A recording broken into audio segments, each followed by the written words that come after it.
जिल्लास्तरीय मिलित जनशुणाणी कार्यक्रम अनुष्ठित अनुगुल 17-3 आज जिल्लापाल श्री अब्दाल मोहम्मद अख्तर अध्यक्षतार मरपाल ब्लॉक कार्यालय ठारे जिल्लास्तरीय मिलित जनशुणाणी कार्यक्रम अनुष्ठित हो जाइछि। ए शिविर में आरक्षी अधीक्षक राहुल जैन जोग देइथिले। जनशुणाणी शिविर में समुदाय 31टी अभियोग ग्रहण करा जाइथिला।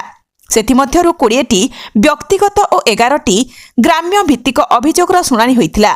जनकू रेडक्रॉस पांठिरु 2500 टंका चिकित्सा सहायता राशि प्रदान करा जाइथिला।